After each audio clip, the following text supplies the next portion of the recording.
Pennsylvania, during Thanksgiving, if you want to see your friends, everyone will have to wear a mask, even in the house. This kind of excessive law is very new in America. Americans have always limited the jurisdiction of the government, but now leftist politicians are not only using the pandemic as an excuse to expand the government's authority, but they have even begun spreading government jurisdiction into people's homes. One Pennsylvania resident said, "No one can tell me what to do in my own home. They don't pay my bills. They don't get to tell me what to do in my home." In reality, these government mandates on indoor gatherings carry the weight of law but cannot actually be enforced. So in the United States, rules like these have become dependent on voluntary compliance. According to Johns Hopkins University tracking report, there have been an average of 172,000 new infections per day across the United States in the past week. Based on past experience, most Americans will voluntarily follow pandemic guidelines and protocols to slow down the speed of the disease. However, if the measure becomes too strict, there's bound to be controversy. After all, this is a society in which people are willing to choose how to protect themselves, rather than rely on the government to direct their actions, which is the case of a communist dictatorship. Many experts have also warned that these measures to lock down the city are actually not very effective in slowing down the spread of the pandemic. What it does do is put more pressure on the people to destroy the social economy. So the loss outweighs the gain. But now some leftist politicians in the United States are not listening to the scientific community and are bent on dealing with the pandemic through big government regulation. In Utah, Vermont, parts of Pennsylvania, and Dane County, Wisconsin, social gatherings are completely banned. In New York State, indoor gatherings are limited to 10 people. In Kentucky, if 2 families gather, the total number of people may not exceed 8. And in Oregon, social gatherings may not exceed 6 people. If all of this is still somewhat tolerable, let's list a few more areas that are also under the jurisdiction of Democratic Party leaders with even stricter measures. New Mexico's Democratic Governor, Grissom, has declared that New Mexico is going to restructure by imposing a statewide lockdown, which is set to last for an initial 2-week period, beginning this past Monday, November 23rd. Residents will be instructed to stay at home except for the only most essential trips. Washington Governor Jay Inslee, who last week enacted a month-long ban requiring restaurants, gyms, and other indoor service providers to limit the number of people indoors to 25% of the original capacity, which will have a significant impact on their businesses. Starting from last Wednesday on November 18th, Michigan Governor Whitmer also imposed a 3-week ban on indoor dining and in-person classes at high school and colleges. California Governor Newsom, meanwhile, has ordered a 10 p.m. curfew, putting the brakes on California's economic reboot process. Finally, let's take New York City as an example. New York City is a relatively active city for leftists in the United States. City Sheriff Joseph Pacito said on November 24th that people entering New York City from other states need to submit a quarantine declaration form and be quarantined for 14 days or provide a negative certificate of a recent virus test. Mandatory tracking stations for people in close contact with the virus will be set up at airports, Grand Central Station, Manhattan Penn Station, and the Port Authority bus stations in New York City. The Sheriff's Office will also enforce the law through phone calls, text messages, and even door-to-door or unannounced visits. Violators will be forced to quarantine, and repeat offenders will be fined at least $1,000. Currently, according to a tweet by New York City Councilman Mark Levin, almost unprecedented in the United States.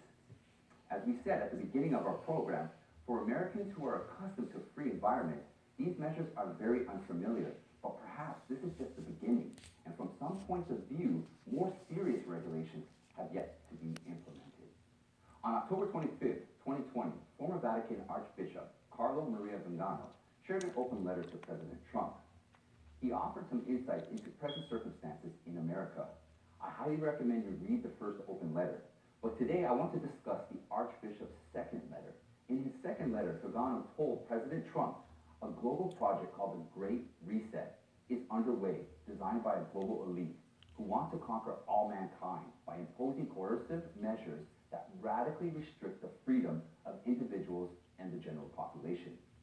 The world leaders are the accomplices and enforcers of this hellish plan, and behind them is a group of immoral people pushing the process forward. The goal of the Great Reset is to establish a health dictatorship, stifle freedom on the grounds of pandemic preparedness, introduce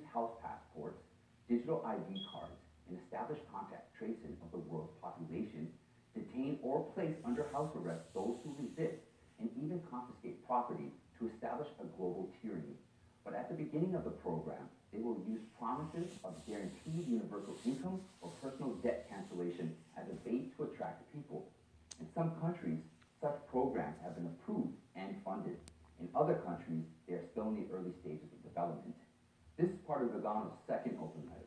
In June of this year, Logano, along with the first open letter, which contained related content, stated that the shadow government advocating for the New World Order is globally connected. They are a small group but monopolize government, political parties, finance and economy, and the media. They occupy a hypocritical moral high ground, saying the nicest things but with evil intentions.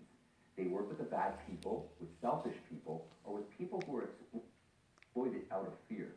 Together, they kidnap the good people of the world and look forward to the disintegration of the current social order and the establishment of their new order. On Twitter, President Trump shared the first open letter with the public, saying he hoped everyone would read it.